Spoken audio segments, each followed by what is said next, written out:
wonderful it is to be able to be here. I've got friends, I've got family, I've got cousins, I've got Mama Lucia from Zimbabwe, and new friends, women I have not yet met, which is just amazing. So the title of this afternoon is Hope in Hardship. So I'm hoping as I share my story, as I share my journey, that God encourages you and spurs you on, because that's actually why we share our stories. And it's all about Him. This is not about me. So please don't compare yourself. As uniquely as God designs each one of us, He has a journey for each one of us. And we cannot compare because He equips each one of us to walk the journey that He's prepared in advance for us to do. So remember, God knows the plans for us, even if we don't. Right, so today I've got my snazzy wig look on, in case you didn't notice. So despite my present diagnosis, I am going through a season of joy. And I know this is not me. It is bubbling out of me. You know, I have friends saying, you can be real. Tell us when you're crying. I'm like, no, I'm not. So despite all of this gift is from God. I know it's a season to rest, to heal. If you know a little bit of my journey, it's been so hectic that this battle that I'm facing it's a breeze. So we work with confidence. We walk this walk that God sets before us, not because we have it sorted, but I know who my Lord is, and I know with all my heart He's got me. And I don't have an intellectual understanding of this, because when you look to your intellectual understanding, it doesn't make sense. But the Lord has planted me on His rock, and I'm on His foundation. So I've got to take you back 20 years. I've got to start at the very beginning. If you had met me at the age of 36, I have a friend here who remembers now when she met me, you would have known I was in advertising. I thought I was pretty smart, and I was quite arrogant, and I had an attitude of note, all right? So God started shaking me, and part of the shaking was September the 11th. He used September the 11th to give me a real wake-up. He used September the 11th to show me that I could control my deadlines, I could control my lifestyle, what kind of, sort of, and my friends. I could not control the day I died. And this was quite a wake-up. Then the government also did a census in 2001. And there was this young guy that came to my flat. He was so klutzy and he was just irritating me. And he was so confident. He asked me, so what is your religion? So I said to him, I'm a Christian. He looked at me and said, why do you think you're a Christian? So you can imagine what went on in my head. So I gave him the list of things that I've done. When he left my flat, he said to me, find somebody to teach you the word. Then at a family braai, there were Bible college students there. So I used to feel really awkward in front of them because I used to have quite a foul mouth and always a beer or something in my hands. And there was a very brave girl there called Kate Arenstein. She wasn't put off by my attitude or my foul mouth. She invited me to church. My heart did this. She took me to church.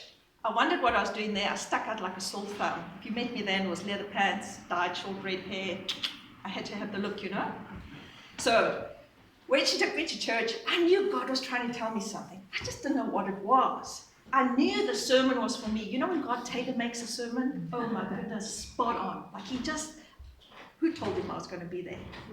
Then Kate gave me a Bible, and she said, read and pray and look for the real Jesus. I was like, I don't know how to read or pray. Anyway, I started this journey, reading and praying.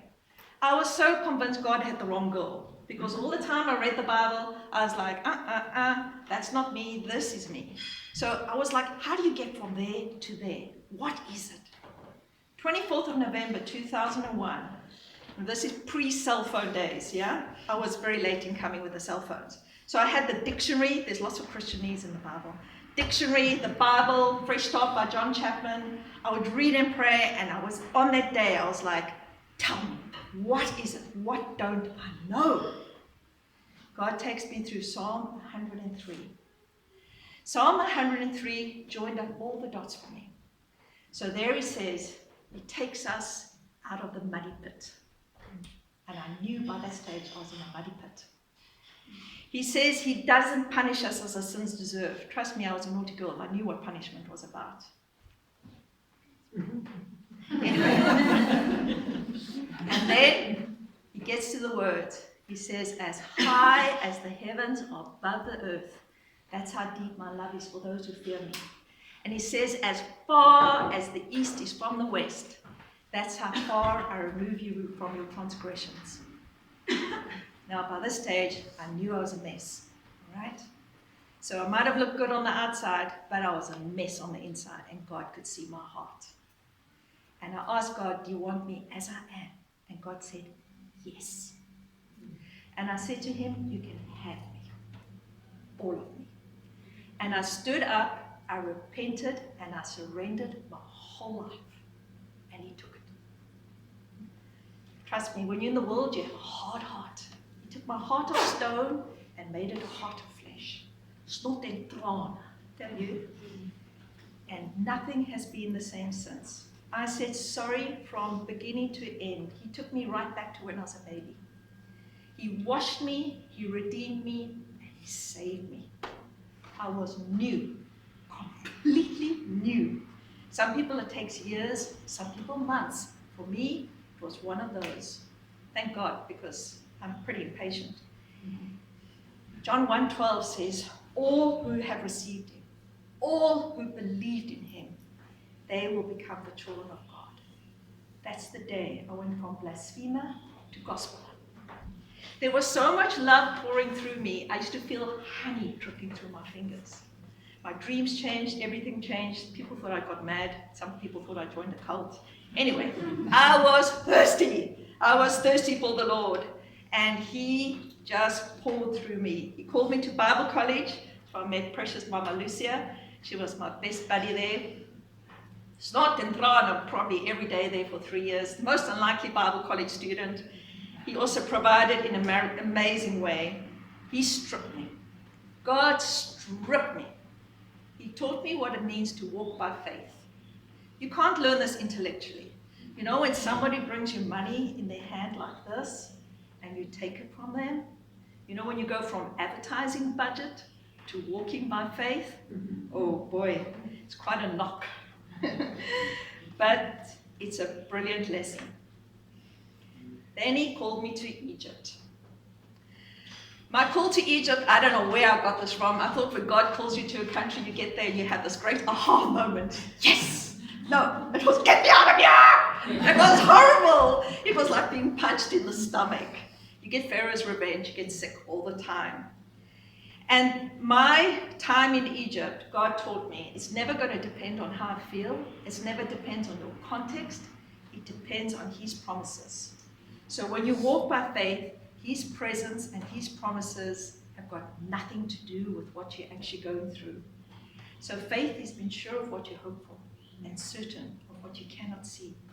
In Egypt, I learned the hand of protection. God's hand was over me that I withstood wheelbarrows falling out of the sky, stopping just above my head, cars tumbling towards me, cars going through intersections. In all that time, God stopped it. My time was not over. He also gave me incredible opportunities to share. You know, there in Egypt, it's mostly in Muslim, and we lived in a context that is, you know, if you saw a foreigner, they were probably going to shoot me. Anyway, I'd come home and the old lady would call from upstairs, the light has arrived. And it would never be because I was looking great or feeling great. That's just what God did. He shines through us despite how we feel. Then 2 years ago, God started shaking me. And I couldn't understand it because I really loved my job. I loved Egypt. I loved my friends. But I could feel I was restless. Why am I restless? Is God calling me to something new? Now, if you've ever had this feeling, my friends would remind me, you're faithful what God puts in your hands until he brings you something new. So there I was, faithful with what he put in my hands. But man, I was having serious menopause or something terrible because I was having night sweats, I was tired, I was weepy, I was like, what is going on with me? And 2020, I'm sure you will all know about this year. Everybody has had a difficult time. The chairman of our school suddenly dropped dead after a morning jog. The chairman of our church died in his sleep one night from a heart attack. He was my Bible study leader. He was in my building. As a teacher, we were online all the time. We were burnout. We were 24/7. What is this? I couldn't come in June, so I'd given up my job because I was on a sabbatical, due for a sabbatical. So there God did a miracle. He provided another 6 months in Egypt. But also what happened in that year, God gave me 2 dreams. Now God speaks to us in different ways. I have lots of dreams, but every now and again, a dream stands out, right? So there was this dream in the beginning of the year. I won't tell you everything, but there was this final scene where there was kind of a guy in a Galabair on his knees doing the floor, and I knocked on the door, and he said, "You're too early, come back later." So I tell Al Noble, he's my pastor in Cape Town. Some of you are lucky like me, I had 2 pastors. All right. Charlie Shawnia, Al Noble in Cape Town. Right. So in this dream, I hear this, "I'm preparing a place, but come back later." So I tell Al Noble. So he goes, I said to Al, "I wonder if I'm going to die." And Al says, "Yeah, we're all going to die." I was like, "Oh, all right, that's fine." All right. The second dream was kind of weird. The camera angle was up here, and I was down there. And I kind of went to the shop. I came back with a baby. I had this friend that came to check the babies. And the one friend said to me, Shazzy, she goes, "Why don't we call her Joyce?" And I said, "No, I don't like Joyce. Let's call her Joy." So there I had this promise of a new season of joy. Didn't know what it was going to be. My end of 2020 was horrendous. My leader, he pierced me with a javelin. I realized my enemy was sitting around the table with me. You know, God warns us in Psalm 23, your enemy's at your table. But you never really think of your enemy being at your table. So there I arrived in South Africa, end of 2020, burnt out, a mess, emotional, crying, confused. Why would I get stabbed by my leader? Why would I have to go through all of this? And am I going back to Egypt? You know, my home has been there for 9 years. That's where my flat is. This is where my friends are, my community. You learn Arabic. You don't learn Arabic for nothing, all right? How will I survive in South Africa on my Egyptian budget? That's also what went through my head. Figure. When God supplies, but you still worry about little things. So 2021 starts. Woo! What a bumpy ride. So as a missionary, of course, you go for full-on medical checks every 4 years. I'm very happy about that because 5 years ago they found a monster in me, 19 centimeters, which they had to cut out. Never been the same since. Survived that. So you can see how God prepares us for a higher mountain, But you walk the valley. I had to go for debriefs, burnout assessment. Now because I'd gone to see Dr. Buerta for my medical checkup in George, no pastoral care there. She did the checkup. She said, "You're an emotional wreck." She put me on happy meds. Who, me? Happy meds? I'm happy. But I was in this black cloud. I couldn't see my way out of it. And she said, "You've got lots of wax in your ears." So she writes this on my medical report. Because she writes it on my medical report, go figure, hey? I had to go make an appointment with a psychiatrist and an ENT doctor. All right? I just thought I'd take the meds for a few weeks and see what happens. No? Right. I go see Michelle and Sean. Sean encourages me to journal, and they give me a pile of books. Because you know what happened? God supplied a house in Stilbaai. There I'm worried how I'm going to pay rent. A house in Stilbaai, where? Right opposite my little sister. 2 months. Overlooking the river. Why? I had to deliver a gift from Egypt. And when I delivered the gift, they said, "Oh, by the way, we're going away for 2 months. Do you want to stay in our house?" Oh, yeah. So I worked through this pile of books. And what I came out with this nugget, which was so awesome for me. My identity is not in Egypt. My identity is not in my works, not in my teaching, not in my gifting. My identity is in Christ alone. I could let it go. You know the Egyptians use emotional blackmail. Wahashtini, Habibti, Wahashtini. It means we miss you so much. You know, my loved one, we miss you. They will do that all the time, but I could say, this is where I need to be now. And then Al Noble, I follow my leadership. God has blessed me with strong leadership. Al Noble tells me to register for the Biblical Dynamics of Change with CCEF. It's a counseling course. He said, "You'll be greatly edified." I didn't even have the energy to register. But there I was in George, I was staying, house sitting with my cousin. Finally registered, my other leader told me to join a group called Butterfly Art Project. They use art for disadvantaged areas, using art as a bridge. So there I am. Then God supplies me a house in Hartfield and a car. The lady was in Egypt, the other lady is in Ireland. So there I have unlimited internet, and I'm preparing for this next season. Still not sure, am I going back to Egypt? This became my life raft. So the teacher was a man who had already passed on, but they videoed him. So all his lessons were recorded. And God gives me this verse. He says, he who comforts us in all our troubles, so that we can comfort those in any trouble with the comfort we have ourselves received from God.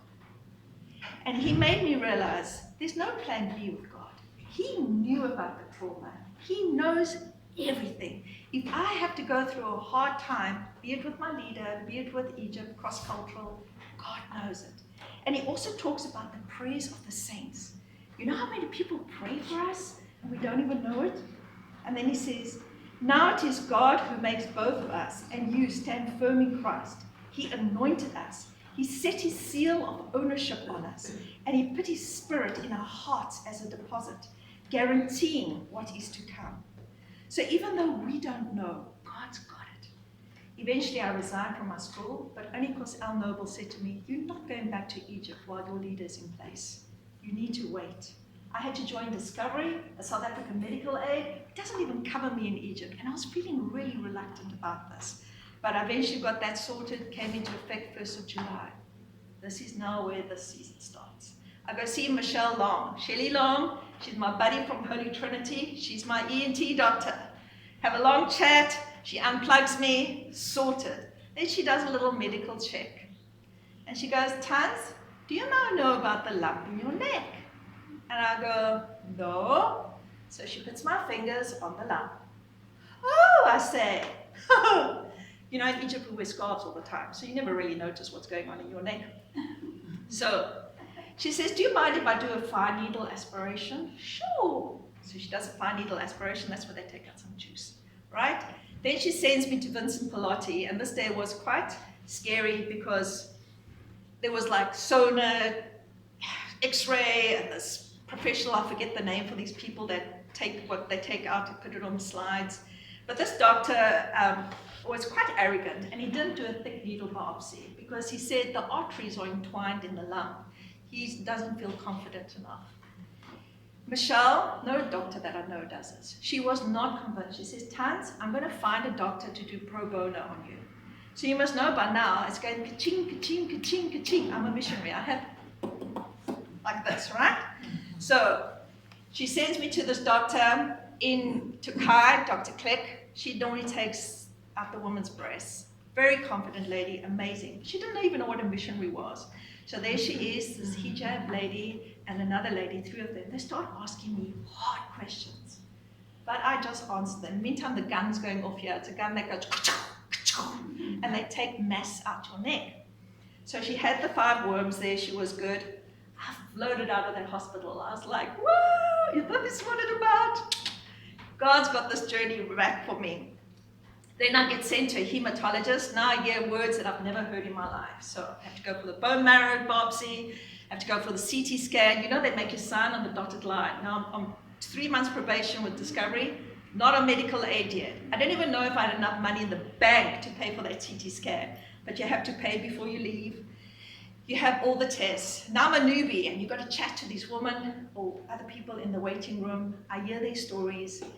My mom, anyway, get to my mom. So Dr. DeToy gives me, Michelle phones me with the news, and she said it's follicular lymphoma, stage 2. So all these tests came afterwards to confirm.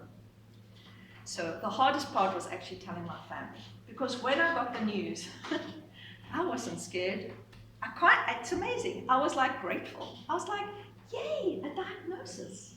Now I understand. Like, you know, you hear lymphoma, you look up follicular lymphoma, and you go, no, I can't have that because I don't have a 3rd body mass weight loss. Not me. No. I just do the weight gain. No weight loss for me. So Dr. DeToy tells me, 4 chemos, 2 radiation is going to melt the lymphoma. Sorry, you might not know this, but by now we had woken up the giant. The lump looked like a camel hump, all right? So I had this camel hump over here. If I did this, it got bigger. You know, if you want to take a photo, it was like, pushing out, you know? I got this buddy in Paul. She knows me from my party animal days, from Prairie Hook, Heidi. She phones me, she goes, Tanya, come live with me in Paul. The oncology here is great. She sends me photographs of the view and the stoop. Sold. My mom wanted to care for me. I would give it advice. Let your mom see you on the good days. So that's what we do. I come on the good days.